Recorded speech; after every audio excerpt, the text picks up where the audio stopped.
So you guys can see that. So I guess a little bit more about me. I've been with the utility for 7 years and just became the plant superintendent last year. My background here was in the laboratory, so I know more about water quality and compliance than the actual operation and treatment of the water. But I do have a good handling on that. And before that, I was with the Racine Health Department looking at water quality in our local water resources, including the beaches and the Root River and Oak Creek up towards Milwaukee too. So water is my life, and it's a vital resource that we all need to recognize the importance to. So I'm happy to be speaking with you guys this morning on it, and hopefully you guys are able to learn something and have more confidence in your drinking water. So I guess I did want to start with a little question just to see how many different ways that we use water in our daily lives. So I don't know if the class can hear me or if they can respond, but can you guys name some ways that we use water on a regular basis in our days? Drinking? Yeah, they said drinking. Washing your teeth. Brushing your teeth. I'm thinking, hold on. What else? What about growing or preparing food? Most of our food is very water intensive, whether it be vegetables or mixing it with some type of other food. There's a lot of water that goes into the food making process too. So, I mean, you guys named quite a lot of them. And another big one is fire protection. So all the hydrants you see out in the community, we also supply water to that and respond accordingly with the fire department on putting out fires. So just, yeah, something to keep in mind when thinking about drinking water and water resources is just how often we use water in our daily lives and the numerous ways we do so. So thanks for answering those questions. And most of the rest of this presentation will be on me presenting. So, but if you have questions or have a comment, please raise your hand and we can have a discussion on it. So the main reason why we treat the water is because in the natural environment, it has potential contaminants, either from the natural environment or from humans or other organisms. So here with Lake Michigan, we have a lot of limestone and shale and sandstone. So we have a lot of sand, silt, and clay that we bring in from Lake Michigan before we treat the water. And so we want to remove that before it gets out into the distribution system. And then also the other thing is, organisms and human waste. So anything that's that's on land, eventually with water runoff, it leads into our rivers and lakes. And before we consume it again, we want to treat it for organisms and other bacteria that are found in the natural environment, such as viruses, protozoa, and other organisms. So here in Racine, we use 2 treatment techniques, and that's what I'll be focusing most of my presentation on. One is conventional treatment process, and then ultramembrane filtration is what we use to treat the water here in Racine. But there are other options out there, such as reverse osmosis, granulated activated carbon, anionic exchange, ozone, and then UV disinfection too. So a lot of different utilities take different approaches depending on what their source water looks like and what water they bring in and need to treat. So we want to take the water that's in Lake Michigan, which might look like the glass on the left, and turn it into something a little bit more appetizing, which is the glass you see on the right. Not all days Lake Michigan, has turbid water like this. Some days are clearer than others. Hey, Joel, I'm going to interrupt you here for just a second. Yep. You're still on slide 1 currently for your presentation. So we didn't see the glass. Okay. Oh, huh. Are you seeing them change now at all? We are not seeing any change. Huh.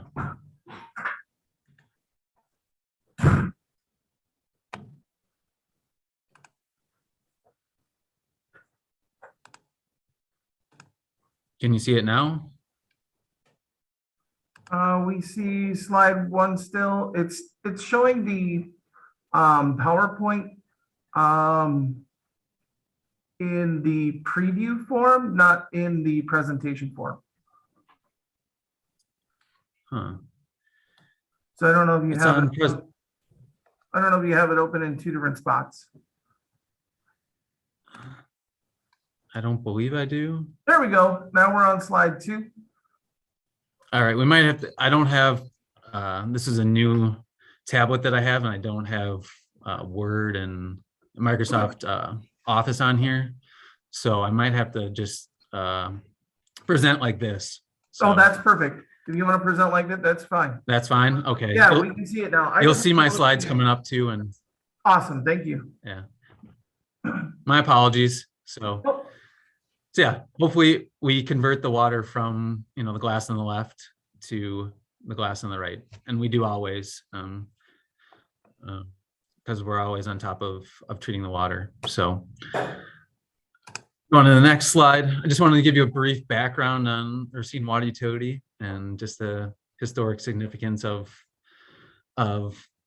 water to public health for a community. So since 1886, we've been providing water to the community. Initially it was just raw water from the lake that was used more for fire protection and cleaning purposes and not necessarily for consumption. But in 1911, we started using a disinfectant, which is the biggest, I guess, chemical or process that we use, and that's to remove the organisms from the water. And then we've had 2 really major upgrades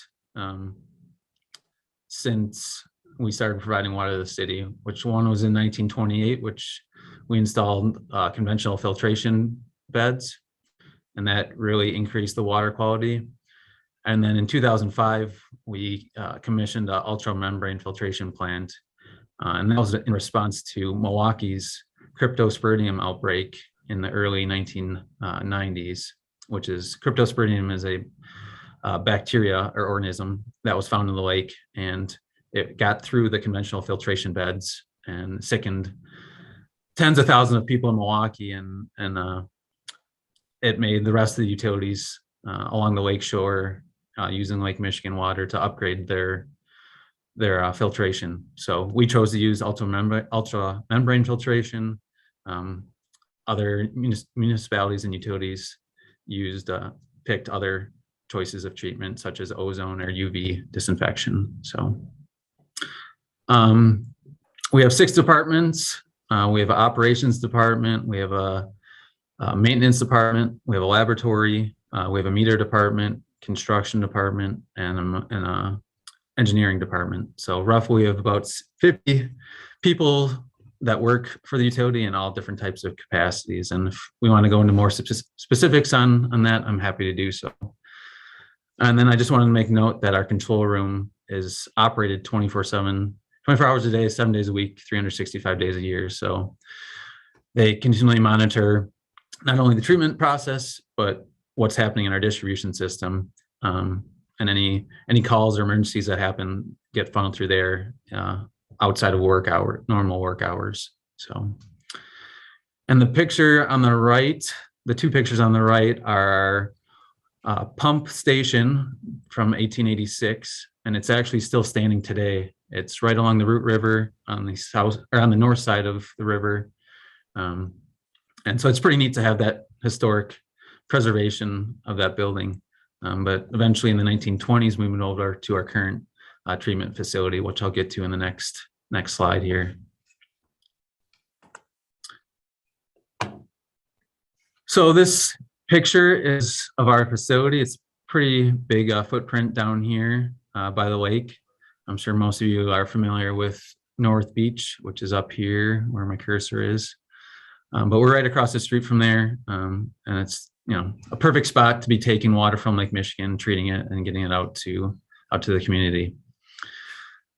I guess there's 5 major steps in the treatment process. The first is flocculation and coagulation. So water is naturally negatively charged, and so we add a positive charged chemical. And so that combines any particles that are in the water to come together. And when it does come together, eventually gravity helps settle it out, and that process is called sedimentation.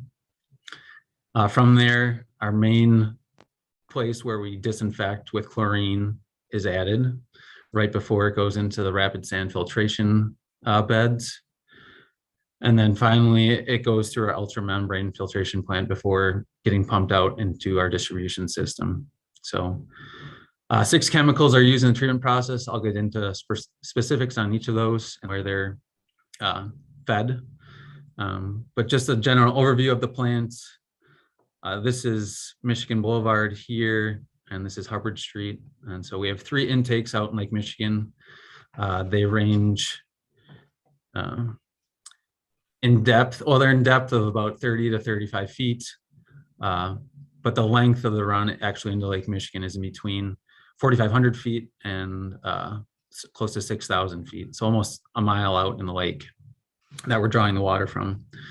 The water quality is a lot better out there compared to say like the beach water quality, just because the closer you are to the land, there's more likely to be contamination. So like I said, I'll get into more specifics as we go on here, but I just want to give you an overview of the plant. So the water comes in through a tunnel underneath this Hubbard Street and eventually comes into our pumping station, which is right here. Our flocculation and coagulation happen in this building right here. And then sedimentation happens in the basins right here where these my cursor is. And then the rapid sand filtration beds are in this building right here. And then over here is our ultramembrane filtration plant. And then the water comes back around and is fed through another pump up into our distribution system. So this is our service building, which houses our engineering department and meter department and construction department. And then this building right here is a backup generator building. So in case we lose power from We Energies, we want to continue to provide water to the community. We can do so using the diesel generators in that building, can supply power to this whole plant and get water to our distribution system. We'll go to the next slide here. So this is just a little schematic of how the water flows. I'll have this up. It's in the right-hand corner of each of the slides just to give you a better handle on the flow of water and what stage we're at in the treatment process. So I'll go real quickly again on how it comes in, but from the lake and the intakes right here into what we call our low lift pumps. We have 4 of them down here. And that from those low lift pumps, they pump them up through our basins for the coagulation and flocculation and sedimentation. And then from that, these light blue arrows bring it over to our filter beds, and they are treated through those. So up until 2005, this was our whole setup.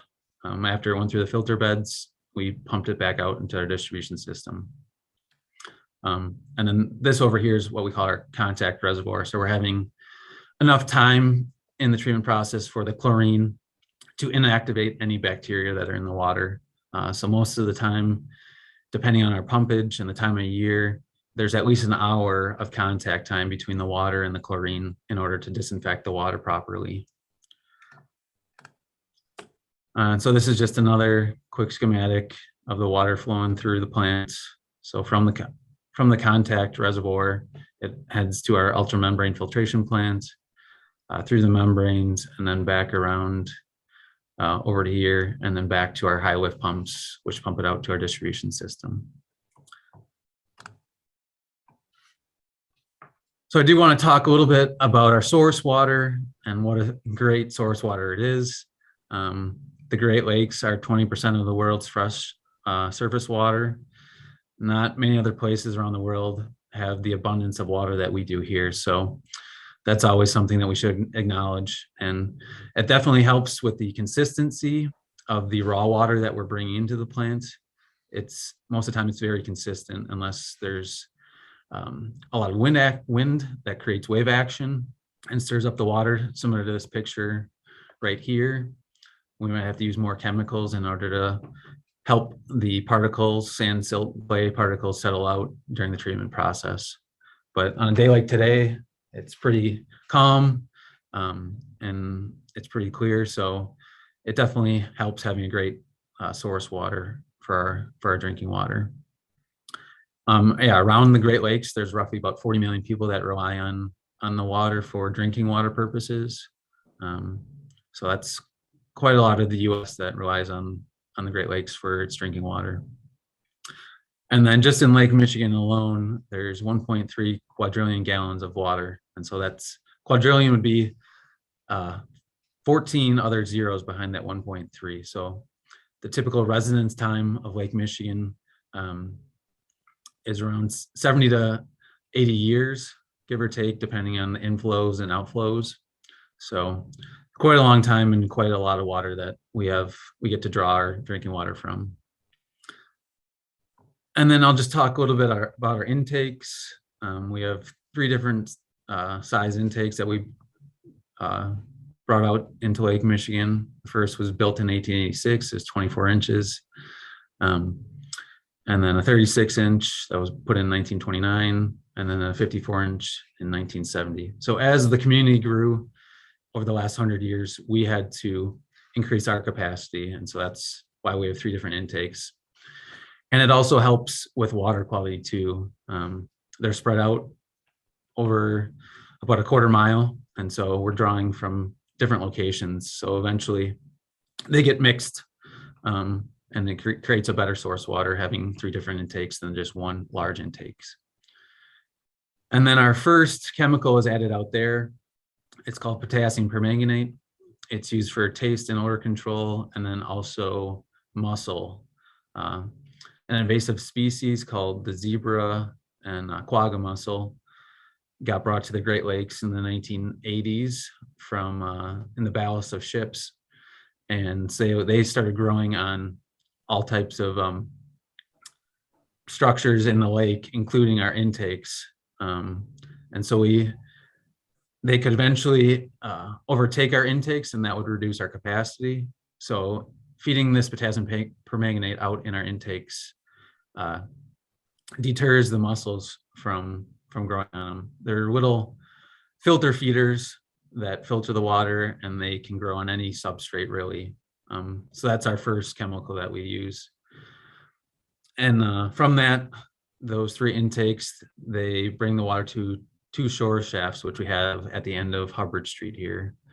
This lower picture is one of the shore shafts, our first shore shaft that we built. And from there, it goes in a tunnel into our low lift suction well. So, and then a quick note on the picture on the left, that's one section of our 54-inch intake that we installed in the 1970s, being brought out on barge to be installed. So hopefully, yeah, trying to make this, you said about half hour, Drew? Yeah, half hour to 45 minutes, however long you want to go. Okay, I just want to leave some time for questions and have some, absolutely, some dialogue. So, like I said, once we get the water from the intakes through the 2 shore shafts, it comes into our low lift suction well, and we have 4 low lift pumps, we call them, and we can pump anywhere from 6 to 25 million gallons a day through these pumps. Typically, we just have 1 running. Water treatment and providing water is so important that we need to have redundancy built throughout our whole treatment process. So that's why we have 4 pumps in case one motor goes down or the actual pump itself needs to be worked on. We have another pump that we could always use to still provide the water. So one thing to note from this, it's a large electrical cost to keep these pumps running. But from this stage, the water is pumped through the rest of the coagulation and flocculation stage and sedimentation stage, through the filter beds, and then through the reservoir. So it's gravity fed after it goes through these pumps. So next slide is pre-treatment, which is the coagulation, flocculation, and sedimentations. So we have 5 basins to get this treatment done. 2 of them have been upgraded and can produce more than the other 3. And then 1 is actually used just for sludge collection. So the water is pumped up through 2 channels here, and that's where we add our second chemical that we add to it, and third actually. Our primary coagulant that we use is polyaluminum chloride, and then we also add a polymer to add that positive charge to the water so the particles can come together and combine. And so then flocculation is actually the mixing of the water and slowly stepping down how quickly the mixers are so that the particles can continue to form and then settle out towards the bottom. So that's what happens in these 4 chambers right here, the flocculation stage. And then the sedimentation stage happens in this section right here. There's a picture of it down here. Up here, what we call plate settlers. And so the particles don't have a horizontal force pushing against it. And so it settles out quicker when it's at an angle. And so most of the particles settle out down here. And you see those brown lines up here. We have cable vacs that we run once a day to remove any sludge from the bottom of this. And we put that into a storage basin right next to it. And then we clean that out once a year. So, and the picture to the right is the flocculation motors as it comes through this stage right here in the treatment process. So trying to make this a little quicker, I can go into a lot of detail on it. If I was doing a tour, it would probably be 2 to 3 hours through the whole plant. So condensing it down to 30 or 45 minutes is sometimes a little tough, but trying to give you guys a good sense of each part of the treatment process and what it looks like.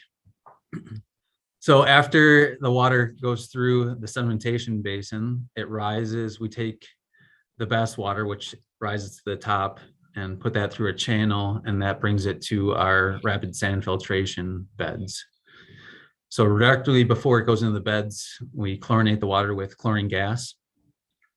And so this starts the process of removing and killing any organisms that are in the water.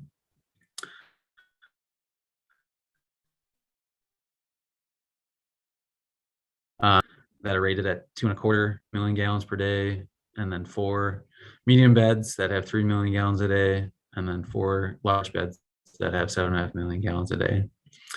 So we have 60 million gallons capacity through our plant, and right now we're roughly doing about 15 or 60 million gallons a day on average throughout the year. The winter's there's got to be less demand as far as water usage in our distribution system, and then summer's got to be more of our peak season, July and August, September maybe. So as the water goes through these filter beds, the particles, organisms get stuck in the beds and they lose head pressure. So we measure the head pressure on top that we're putting the water in, and then on the bottom too. And so every once in a while, when those get clogged, we have to backwash it. So we backwash it from underneath and push that water off up into the troughs, and then recirculate that water to the front of the plant. So the picture right here is kind of the galley walking through our filter beds that are on either side. And then this picture right here it's tough to see, but the water is put in on top and it's filtered through the media, and then the filtered water is put down into our clear well and reservoir for contact time with the chlorine. And then this is just like a visual of what the filter bed looks like. So there's really 4 different media that are in there. First is anthracite, which is a carbon, which also helps with taste and odor issues that come from the lake. And then the main filtration part is the sand media, which is 1 millimeter down to 1/10 of a millimeter. And then you have your support gravel to hold all that sand up, and then what we call the drain tile. So the drain tile is where the highest quality water is leaving, and we can pull that out and push along the rest of the process. So turbidity, which is the clarity of the water. So going back to those two glasses, the glass on the left was very turbid with raw water from Lake Michigan. After it's gone through this process, through the filter bed process, it's down to a 0.05 NTDU, roughly. So raw water coming from the lake yesterday was about a 4.6 NTU, and so we reduce that down to a 0.05 just through the rapid sand filtration.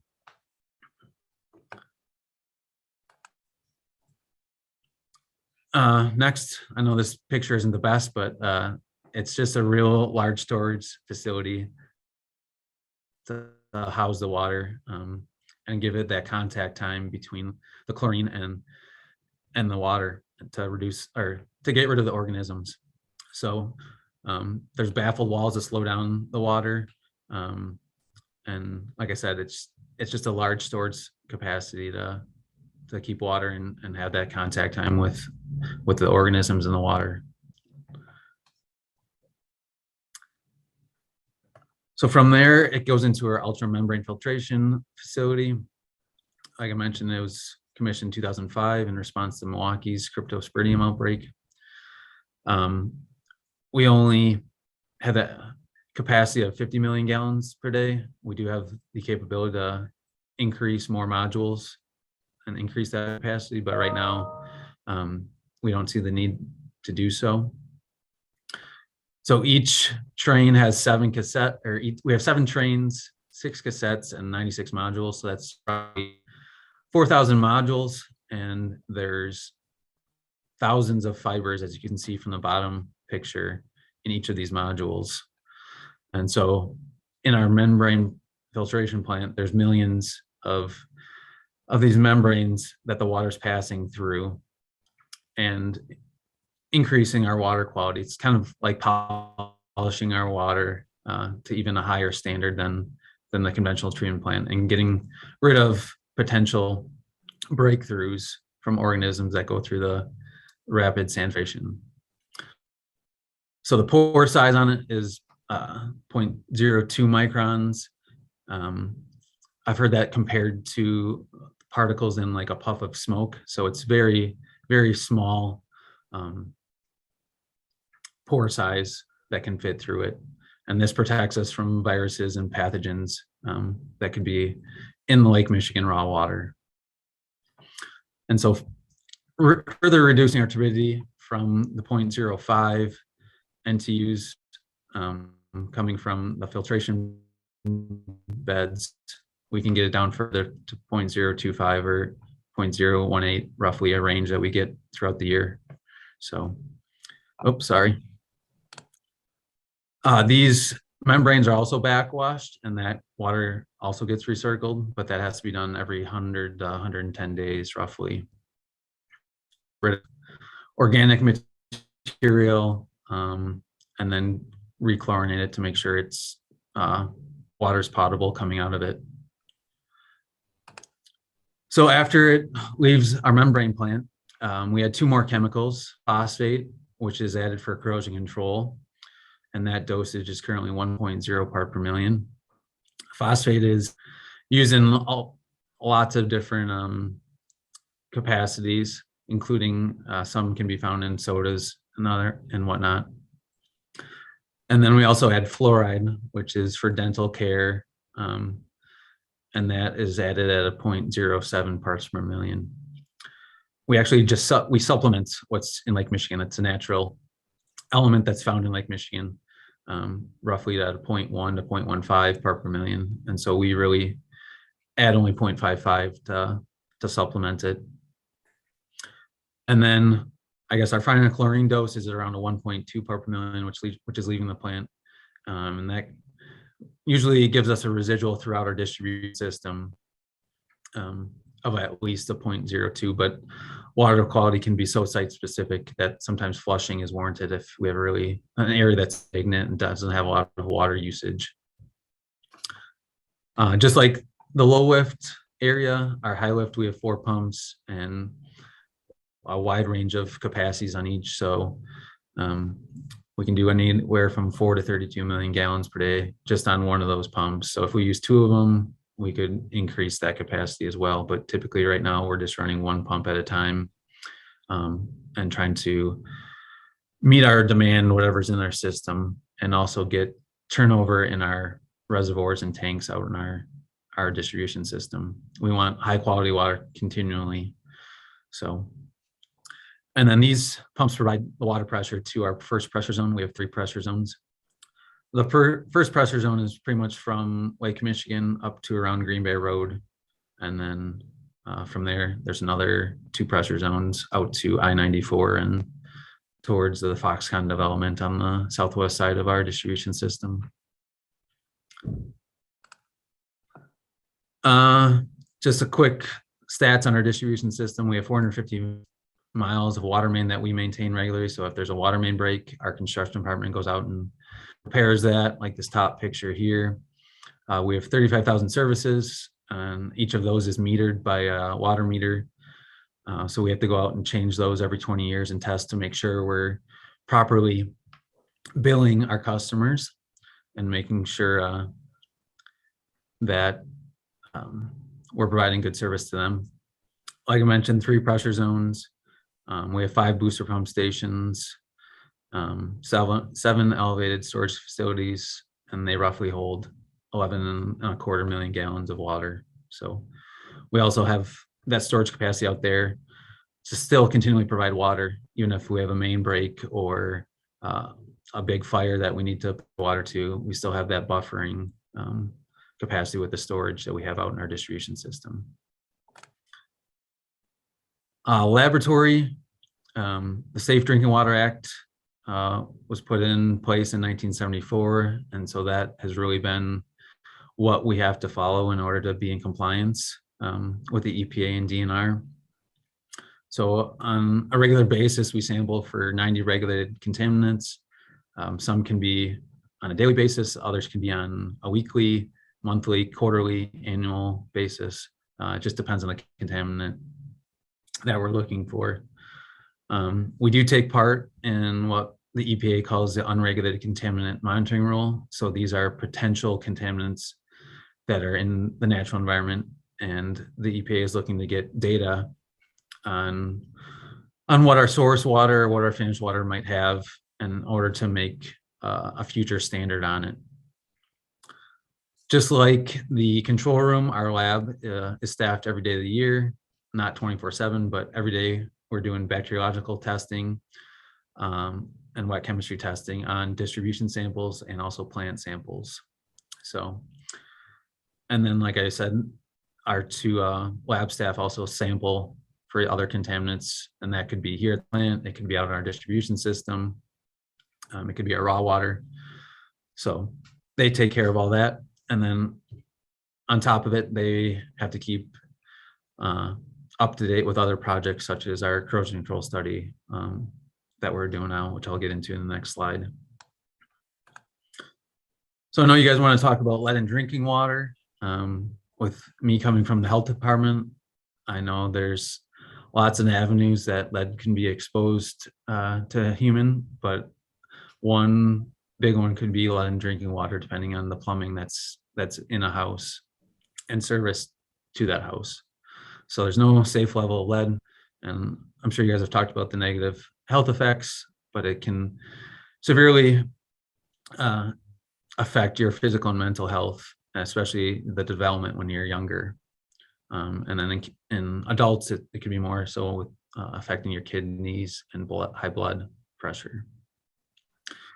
I guess unfortunately in our line of work, lead was used in a lot of plumbing materials in the 20th century.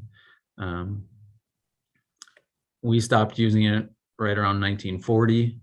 That's what we've found from our records, but it's still out in our distribution system and something that we try to reduce by adding that phosphate corrosion control inhibitor from the plant. That's one way that we can for sure get a barrier in between the water that's passing through the lead plumbing and the lead that can eventually get into the water. So the diagram on the right is just to give some clarification on what the utility owns. So we own the water main that's running underneath the middle of the street. And then we own the portion of the service line from the water main to what we call a stop box, which you might see in your sidewalk.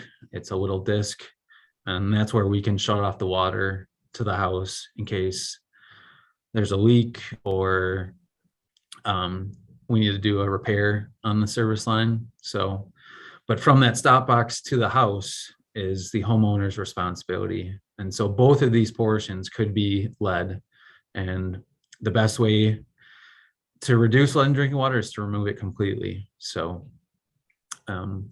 we're working as much as we can to remove it as quickly as we can. So I'll go in a little more detail on that, but we're regulated by the EPA on our lead levels. And so this gives you a snapshot of when we first started sampling for lead and copper, which is in 1992. And then we've pretty much done it every year, but our lead numbers have slowly gone down. We have had some spikes, but we're definitely improving our reduction in lead in our water out in our distribution system. So usually the black line is, I guess, our 90th percentile. I can go in a lot of detail on this, but if we sample 100 homes, necessarily necessary. If you want to continue on, okay, we're gonna take these slides and analyze them a little bit in class. Okay, yeah, I can always go into further detail on it, and we've done a couple of corrosion control studies to reduce our lead levels, and we're currently doing now. So this is just another quick graph of our compliance sites that we use for lead and copper, and that we correlation between lower water usage and higher lead numbers. So the more water that we have flowing through the lead service line, there's more of that phosphate that's being and creating a barrier and preventing the lead from leaving water that's going through it. Mentioned before, we have roughly 36,000 services. We're working on an inventory so we know where exactly our lead service lines are. We have roughly 12,500 lead service lines, and they're broken down, as you can see on the slide there. And then the picture to the right is our public map that we're going live here shortly with. But in case somebody is concerned about their service line going to their house, they can go in here and look and see what's on the private side, and we'll try to work. Horlick, correct? What was that? That's the neighborhood around Horlick? Correct, yep. And I selected Horlick's service line just because I know you guys talked about doing some testing there. Yeah. And it's a larger service line, a 4-inch, where, you know, the high school is a large building. So, and it's cast iron. So with a lot of older buildings, you'll probably have a lot of cast iron plumbing found in there. So I wouldn't be surprised to see a little iron in some of your results there. And I have some results from stuff that we sample for. So awesome. What time do I need to wrap this up by, Mr. Ford? Let's do the next slide, the optimal corrosion control study. Okay. And then if you want to skip ahead to the PFAs. Okay. And then we can open it up to questions after you see the water quality at Horlick slide. Okay. All right. I'll try to be quick with this, but yeah, since Flint happened in 2015, there's been an emphasis on lead with the utilities. So the DNR, Department of Natural Resources, they oversee us.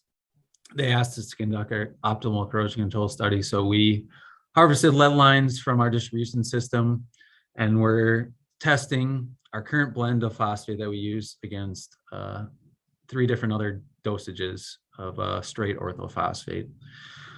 So we're in the midst of doing that, and the picture down here can give you a rough idea of creating that barrier in between the lead plumbing and the water passing through. So this one on the right has a phosphate inhibitor on it, and the one on the left doesn't.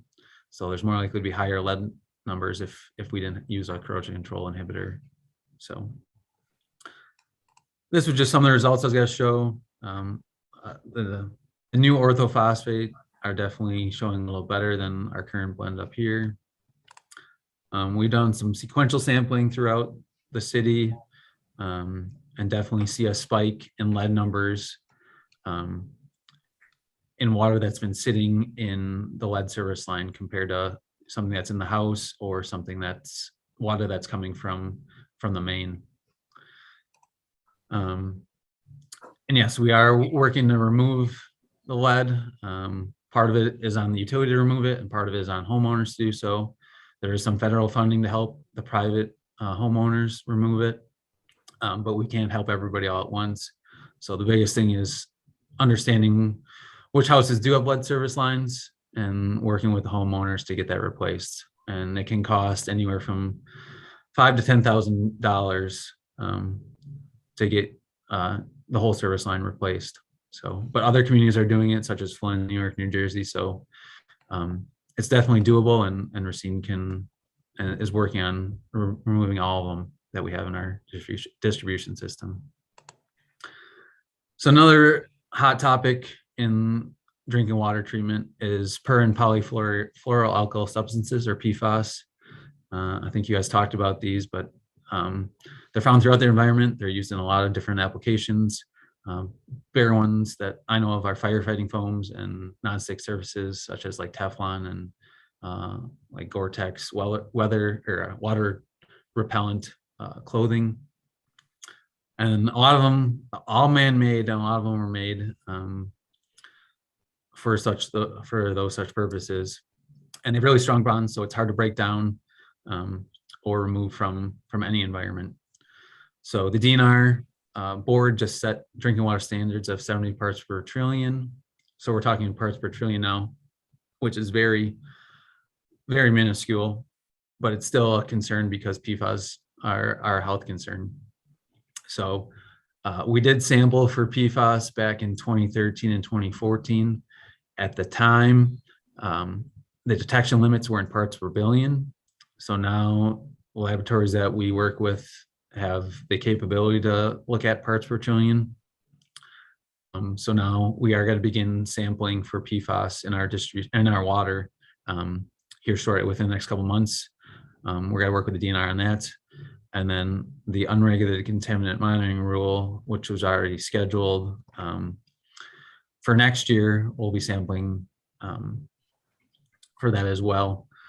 Illinois has already sampled some of their water utilities along Lake Michigan for PFAS, and they found the PFOA compound and the PFOS compound in the 2 to 3 parts per trillion levels in Lake Michigan. So it's definitely out there. I don't think Racine will be impacted too much on it, but we don't have definitive answers at the moment. From what I've seen, it impacts more groundwater utilities that use their source water from wells. So Marinette and Peshtigo in northeastern Wisconsin were impacted by some firefighting foam developments up there. Dane County over in Madison, they had a well that they had to take offline near the airport from it. Wausau just had some issues, found some PFAS levels in their wells, and Eau Claire also did. So it's something we're aware of, and it's definitely we'll be sampling for it in the near future. And then just wanted to touch base. What was that? That's the Horlick data there? Yep. So this is the Horlick data. So Awesome. we have somebody that goes out and collects samples on a regular basis, on a daily basis for us. We have to have 100 samples submitted to the DNR every month. So I think he typically goes to Horlick once a month. Awesome. With the pandemic, I'm not sure if that schedule changed at all, but these are some of the results that I pulled from the data that we sample at Horlick. So Does anybody have any like I questions? said, water quality can't. I know we're coming to the last 2 minutes of class here, Joel. So does anybody have any questions? I'm going to submit those questions to him in a form. and he'll get back to us hopefully. If you're okay with that, just writing back to some of the questions that they might have.